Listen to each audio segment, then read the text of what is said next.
Welcome to another episode of the Terry and Frank Show. This week, we're going to be discussing the fearful leader. I don't know if you've ever worked for one, but it's a trip. Right, Terry? We're going to Yes, it start is. with what image comes to mind when we think about the fearful leader. So, Terry, why don't you kick it off? So this is kind of what I think of initially right away. It's that fraidy cat.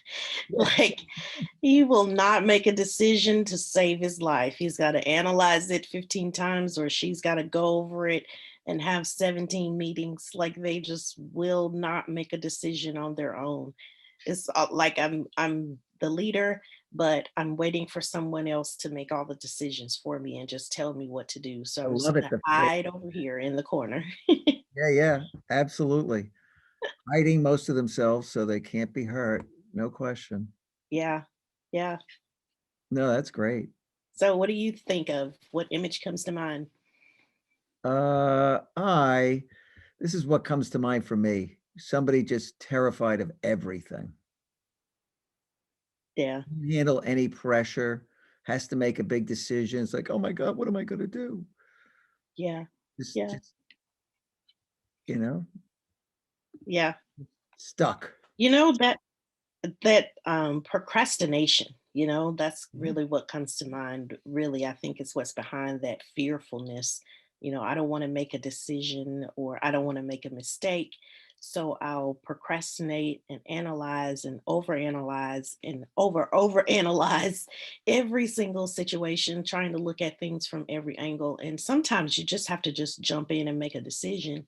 It's not so much that you're going to be right all the time. Part of being a leader is learning how to fail and fail fast, Yeah.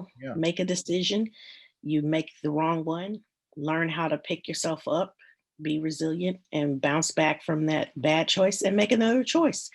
All your choices are not going to be right. You want to make the best possible choice, but they're not always going to be right.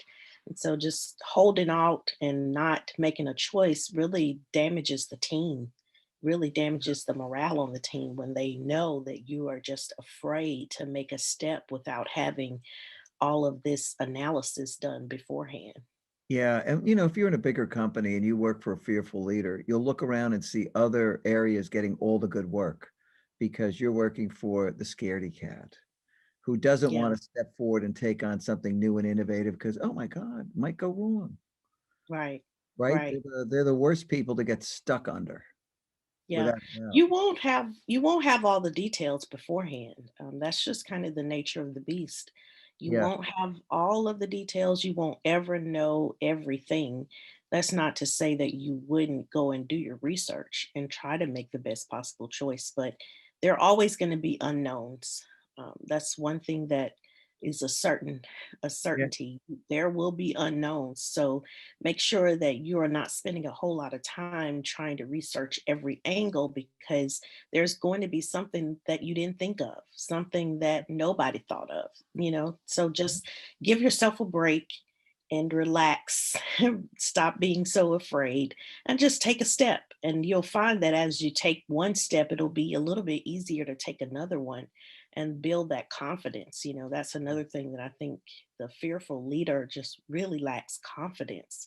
They are Totally. just Yeah. terrified to be the leader. Analysis paralysis.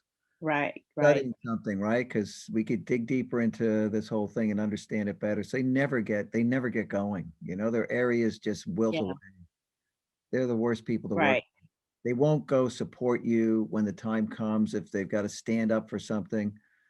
Some big opportunity comes along or there was a misunderstanding, they're not there to stand up for you. They don't want to take the personal risk.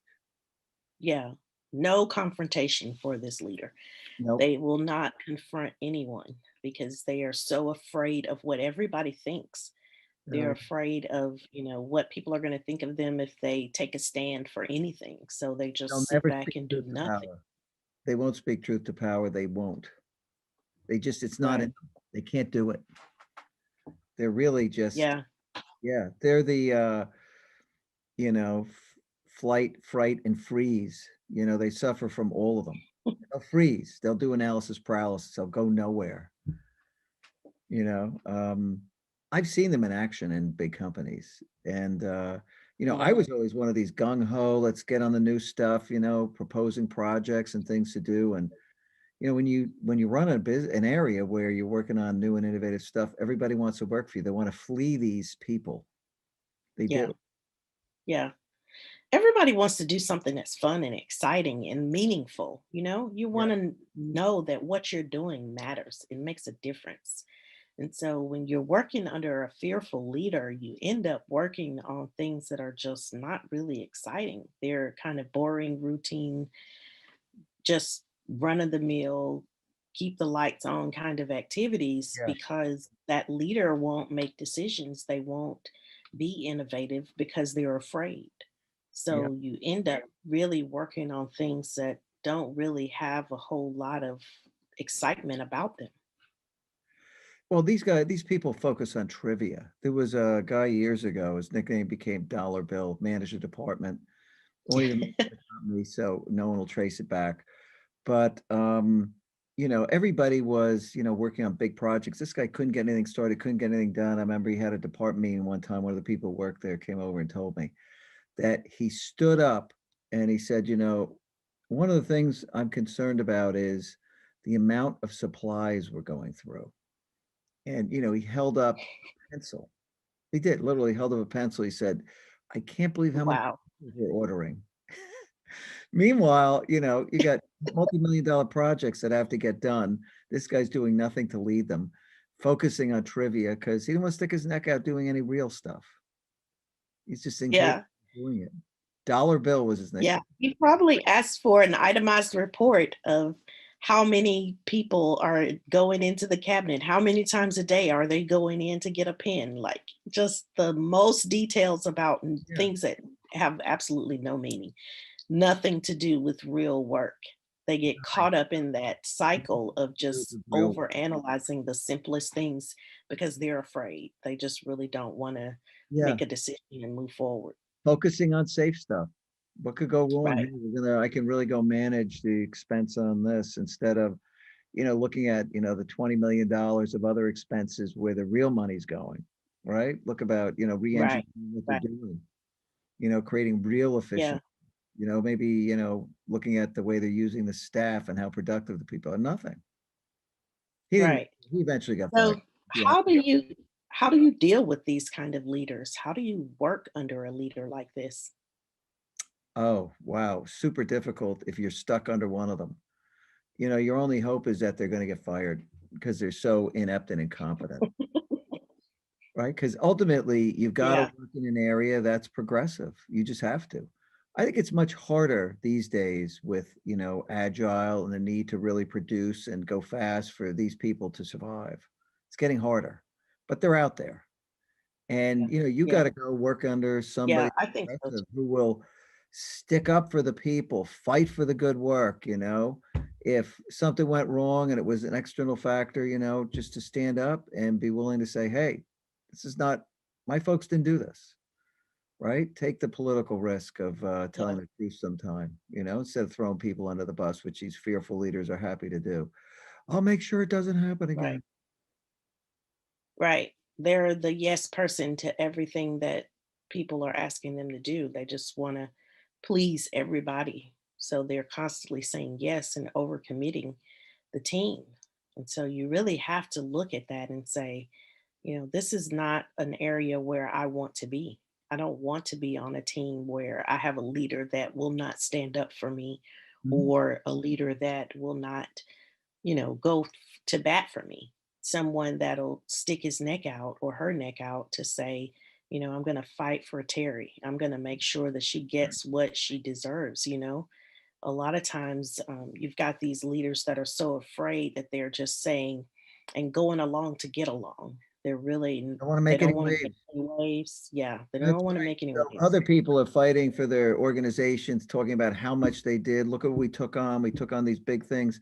They're getting more of the money at the end of the day, right? Right. When it's time to pay for performance, then these people, they're an area when, nothing is happening because they're not Yeah. really taking the risk to get the good work, get the innovative new stuff. Too risky. Yeah. Yeah, And you if gotta you get it. are that fearful leader, you really do need to start to get to the bottom of where the fear is originating. So Yeah. if you are afraid to make a decision, then put people around you that can help you. People that are trusted advisors, people that you know have your best interest at heart. Find some people that you can confide in and say, "Hey, I am really struggling with whatever it is." And that group of people can help you make decisions when you need to make one so that you can become a more effective leader. You Yeah, don't have to just stay in that space of being just the fraidy cat. yeah, definitely. Look, if you're a young leader, then you've gotta take some risk and eventually come to the realization that you can do it, right? You can do what other people are doing. You're probably just as good. Well, hopefully you are anyway. Right. And, if you're an older leader, I don't know, can't teach these old dogs new tricks. I think they're done. Yeah. I really do. It's tough. It's really tough. You want to do a good job and make a good impression. You want to leave behind a good legacy of leadership. And I Mhm. think one of the other problems with this fraidy cat leader is they feel like they have to make all the decisions on their own, that they are leading by themselves. And that's one of the biggest misconceptions. The leader is really just the one that's bringing everybody together so that the team as a collective whole can make good choices and provide some good direction. So you don't have to do it all by yourself. It's Yeah, not just sitting on your shoulders. You really can involve the team in that decision making process, and you can involve the team in the growth of what needs to happen next. So you don't have to put all that weight on yourself to be the only one that's making decisions, the only one that has to have every answer. That's part of the beauty of being on a team yeah. is the team can everybody on the team has something to bring to the table. So use that to your advantage. Don't just continue to Mhm. spin and spiral over the smallest little details. Get the team involved if you feel like you really just are so afraid that you can't move forward. Yeah, without a doubt. I mean, that's good advice. There is a lot of capability under these leaders, they just don't know how to use it, and that's a fact. Yeah. But I'm less hopeful most of these people will change, honestly. I didn't really see any of them transform, right, from the frog to the prince. Just didn't see it Yeah. Yeah. It's tough, right? It's really tough, especially if you've been a leader and you've been a fraidy cat leader for a long time. Yeah. It's really tough to teach an old dog new tricks. That is for sure. They're hanging That on to what they have, right? That's really what it Yeah, comes down to. They're hanging on, they wanna keep that job and that paycheck, and they don't wanna really rock the boat. yeah. So, And it may be, like you said earlier, it may be that you just need to move out of that area of the organization or even out of that yeah. company if it's, damaging that Mhm. much. If it's so much Yeah. that your leader just will not stand up, then you really do have to evaluate, is this the place for me? Yep. Absolutely, Tara, without a doubt. So what are we doing next week? Next week, we're going to be talking about Mr. Right, Oh, Mr. Right. the one that knows everything, the one that just he has an answer for it all. She knows everything. She's been there, done that. She's experienced it all. Yeah. That kind of leader that is just always in the right. Yep. Always has all the answers. Yes. They're not really listening to you when you're talking because they're formulating their answer. Yeah. 100%. Yeah, they're thinking ahead, right? Yeah. They're the worst Yeah. listeners in Thinking the about world. something else.